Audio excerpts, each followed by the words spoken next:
silent giant. Entertainment. Welcome to it. You know how we do it. Focus for the looked at, up close and personal. EW, is this my camera right here? That's my camera? Or is that my camera to be set? Oh, I gotta stay in my little slide range. Stay in your lane, girl. Boom! I will! I try. It's really good to have you in here, DJ. Thank you for having me. Long overdue. This is an awesome spot. Thank you. This is home, man, and we're glad to have you here. I feel like such a D-bag, especially like catching up with you, and we were talking about like you and I, we were like OG on MySpace. I swore I ran on MySpace when it first kicked off, and then you were saying your group, how you'd hit me up, and I never reached out to El Sancho, and I'm mad about it now. Well, you know, now you can go back and rediscover our newly updated MySpace page. yeah, totally. And then it's like, wow, and it's so cool to see you where you're at and doing what you're doing. I mean, because you started out, I can safely say that your first hat of really knowing that, okay, this is a gig, was being a DJ. Mm-hmm. Not only being a radio DJ, which I discovered at 16, which is amazing, but going on the road and being the DJ Dus, right? DJ Dus, yeah. That's where it came out. So going to school, you were Dusty, like that was your born name. Yes. So what made you be like, this entertainment is for me, creating is for me? I mean, I've always wanted to be a DJ, you know? I mean, that's the thing. When I was little, my dad had the little 8-track players in his garage, and I would pretend that I was had the microphone set up, and I'd be switching, you know, just like pretending. And then one day, I've been asking my dad and asking him, showing him the little cutout of the little, like, Gemini pack of turntables for $500 or whatever. And I remember I had it, like, in his, like, cabinet up there for years. And then one day my brother shows up with 3 Technic 1200s. I'm like in 6th grade and I'm bugging out. Like, what am I doing? And he's like, you're never gonna touch these. And I'm like, cool. That night I was in his room. So your brother got him. My brother was in a gang. He wasn't, you know, he was doing his thing. So they stole these turntables. There's a funny story. They stole all these turntables from like I don't know where, quinceañera or something. Sorry if you're out there listening and you are missing your turntables, but thank you. And yeah, they ended up in my house. 3 1200s. I mean, dude, this was the best day of my life. And you know, but he wasn't gonna let you touch him. He wasn't gonna let me touch him, but he was never home, and I was always sneaking in his room. And he never touched them, right? And I was always sneaking in his room. So I mean, I was secretly becoming this awesome DJ, and he was just he didn't know what was going on. So did you ever get caught up in the streets? No, I mean, I was there, you know, for the whole thing. Luckily, kind of like my parents sent me to military school. I mean, we were around it our whole lives. I mean, we went to Miami and lived there for a little while, like right when the Miami bass thing was all happening. Oh, nice. I got to see that happen. Me and my little brother would like go into my brother's friends' cars. They were like 16, and they would have like these little Nissans with like the backs like ripped out with like these monster speakers in the back, and me and my little brother was like, ah! So did your brother ever catch you on his turntables? Yes, but fortunately he walked in like on a cool mix, and it was like, he was like, whoa, what are you doing? You sound pretty good. But yeah, he's always like helped me out. And then from there he started like getting me gigs, and he was the one that was like getting the checks and all that stuff, and he's always been, you know. Oh, so he like played the manager for a little while. Yeah, man, he was my dude. Oh, I love that family business. Yeah. So what did your parents do? Like, my dad's disabled, and my mom was his caretaker, so we just always been a real tight at home family, you know what I mean? That's so cool. dope. And so you were really trying to be like, please, somebody buy me these turntables. I need them, please. It never happened. So. See, as kids, we don't even realize, you know, what we're given just as a family base. Right. And it's so dope that you were given the family base you were given. Okay. And dude, they like gave me everything. They let me take over the rooms with records. I mean, when I started working at the station, it was at the time when they were sending out records and stuff. And it was like, my mom would be like, please throw this away, because I know that there's like 10 million Backstreet Boys records in here, and I don't want them all. You know?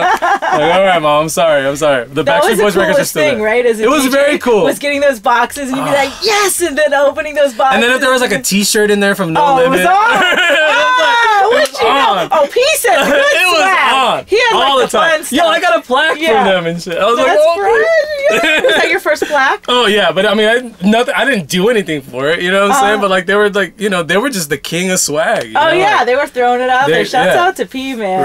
Right, he really built that empire. And their shirts, all their shirts like looked the same. They were all like triple XL, like tall tees with all this artwork. Yeah, it was cool. And then you transitioned. Okay, so you were DJing for quite a while. You were actually on tour with Frankie J and Baby Bash. Yeah. Nice. Sugar. Shout out to the homies. Nice. And then what was the transition from there? Well, I mean, dude, I was in a rock band right before that, and I was like DJing the rap rock like whole deal. We were kind of popular in Texas and stuff, and then Frankie's thing, and then How was that tour life with Frankie's thing? it was awesome. It was a bash. I was Bash's DJ, but I ended up. I mean, I was messing with Cumbia Kings and stuff like that before Frank. Before so that. you were Bash's DJ. Yeah, and then so we morphed into like a big band.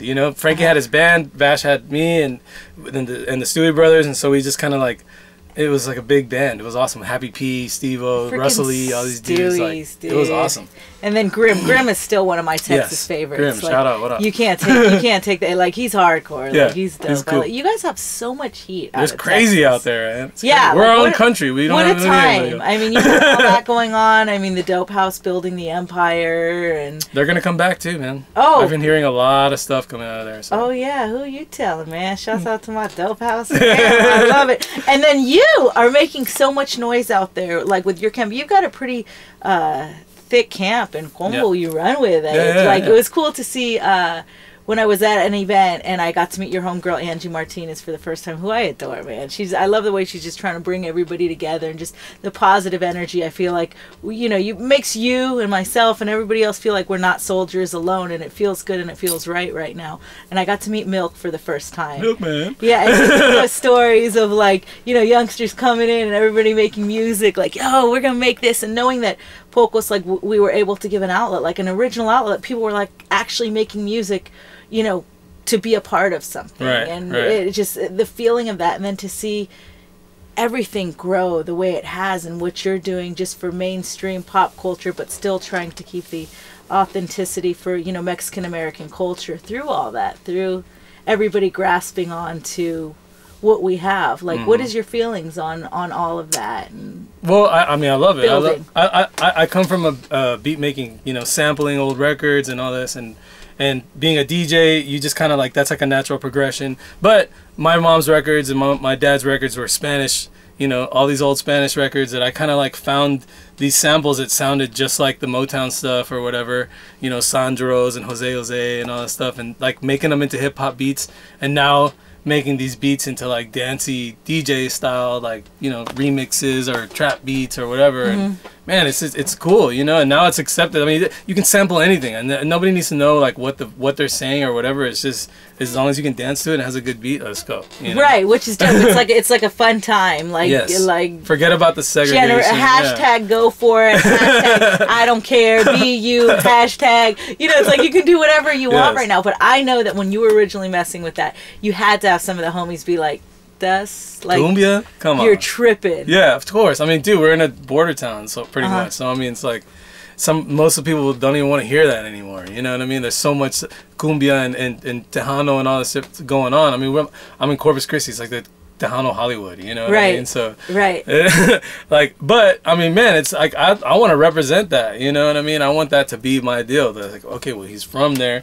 That's what he does. This is cumbia, and that's what it is, Well, what I think is dope is that I'm seeing like a lot of the progression go back to those roots where it's like people are like, yeah, I'm cumbia and I'm proud. Like, what? And they're coming up with, I was teasing you because I was like, what do you want to call it? Like, because you got people tagging new cumbia, this cumbia, that, like your sound and your style that you've been building and working on. But really, it's just the influence, whether it's cumbia, whether it's hip hop, whether it's rap, whether it's whatever it is. It's just a piece of everything you've grown up on and everything you feel, and that flows through you. And that's what the music go let the music. I feel you. Whether I'm wearing my cumbia hat or my trap hat, I feel you. So that's what I'm getting a sense of from you. Is just having fun, and letting the music speak, through the fingers. Can we talk about what you're doing, because that rocks? The whole Chicas Rocks program. Yeah. Shout out to Ceci, Chicas Rock. It's an after-school program for girls. It's ages 8 through 17. They go in, they learn how to play, they learn how to sing, they experiment with all the instruments. They generally pick one, but I mean, man, these girls are singing one song and then going to the drums on the next one, and then playing bass on the next one, and I mean it's crazy. And then you've got the DJ camps. The too. Turntable Academy, yes, that's kind of more on like, you know, we have it kind of like to where the girls can be with girls, instructors.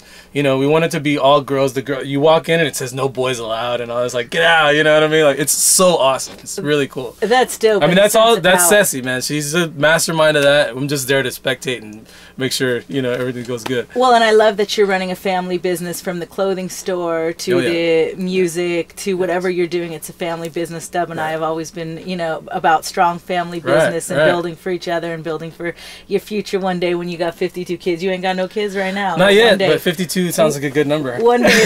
Well, no, you technically, with your Chicas Rocks, you have like 30 like girls. Yeah, How many girls I think do we you have 30 now? right now, and there's like 10 Turntable Gang kids that are officially part of my clica. So I love it. I love that you're giving them a voice and an opportunity, and it means a lot. And we love having you in here, and we're loving watching you build. And you've got now you've got a pretty big deal. Like you're rolling. You got a pretty big camp. Let them know who you're rolling with and how you're doing with Therapist Crew, DJ Buddha, Angie Martinez, Toy Selecta.